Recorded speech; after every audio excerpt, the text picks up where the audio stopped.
என்னது 15 இயர்ஸா? அப்பா! ஆமாங்க. 15 இயர்ஸாக இந்த வீட்டில் இவங்க இருந்திருக்காங்களாம். கிட்டத்தட்ட ஒரு டிகேட்க்கும் மேலே அவங்களோட 3rd ஸ்டாண்டர்ட்லேருந்து காலேஜ் 2nd இயர் வரைக்கும் இங்கே இருந்திருக்காங்களாம். இதெல்லாம் ஒரு நாஸ்டாலஜிக் மூமெண்ட் தான் இல்லை, நிறைய பேருக்கு இந்த மூமெண்ட் வந்து கிடைக்காது, ரொம்ப ரேரு. இப்போ இருக்க ஜென்ரேஷன்ஸ்க்கு கூட இந்த மூமெண்ட் கிடைக்காது. ஏன்னா நிறைய பேர் வந்து ஓன் ஹவுஸில் இருப்போம், நிறைய பேர் வந்துட்டு அடிக்கடி வந்துட்டு வீடு மாறுவோம். ஸோ அப்போது ஒரு 10 இயர்ஸ் 15 இயர்ஸ்க்கு முன்னாடி ஒரே வீட்டில் இருக்குது அப்படின்றது வந்துட்டு ஒரு பெரிய விஷயமா இருந்தது.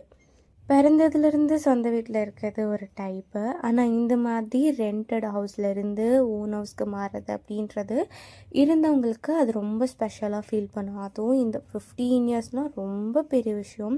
ஸோ இந்த சந்தை கூட பாருங்களேன் எவ்வளோ குட்டியாக இப்போ வரைக்கும் அப்படியே தான் இருக்குது. அண்ட் அவங்க எக்ஸ்பீரியன்ஸ் வந்து ஷேர் பண்ணும்போது அவங்க சைல்ட்ஹுட்கே போயிட்டு வந்த மாதிரி அவங்க ஃபீல் பண்ணாங்க. அப்புறம் அங்கே இருந்த பாட்டி வந்து எனக்கு க்யூட்டாக வந்துட்டு மல்லிப்பூலாம் கொடுத்தாங்க. அதெல்லாம் அந்த காலத்து ஆளுங்க தான் கொடுப்பாங்க. வீட்டுக்கு போனால் மல்லிப்பூ கொடுக்கறது, புதுசாக வரவங்களுக்கு பொண்ணுங்களுக்கு மல்லிப்பூ கொடுக்கறது அப்படின்றது. ஸோ அது ரொம்ப ஸ்பெஷலாக இருந்தது எங்களுக்கு. உங்களுக்கு இந்த மாதிரி ஏதாவது நாஸ்டாலஜிக் மூமெண்ட் உங்கள் லைஃப்பில் கனெக்ட் ஆகிற மாதிரி இருக்குன்னா கமெண்ட்டில் சொல்லுங்கள். நான் ஒரு கிளிப் மட்டும் ஆட் பண்ணுறேன். ஸோ அதை அவங்க எப்படி அழகாக எக்ஸ்ப்ரெஸ் பண்ணுறாங்க அப்படின்றத மட்டும் பாருங்கள். அண்ட் இன்னொரு விஷயம் என்னென்னா, இந்த வீடோட ரெண்ட்டு வெறும் 850 ருபீஸ் தானா, அதாவது 850 ரூபாய்னா இந்த வீடோட ரெண்ட்டு. இப்போல்லாம் 850 ரூபாய்க்கு வீடு ரெண்ட்டு கிடைக்கிறதே இல்லை. ஸோ இதுவுமே வந்துட்டு ஒரு யூனிக்கான விஷயமா இருந்தது. இது என்ன? இது பழைய வீடுங்க. என்னோட ஸ்டடி ஏரியா. தள்ளுங்க. இந்த வீட்டில் தான் இருந்தீங்களா?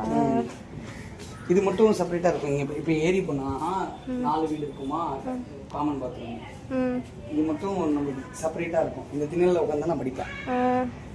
இப்போ 3rd ஸ்டாண்டர்ட்லேருந்து காலேஜ் 2nd இயர்.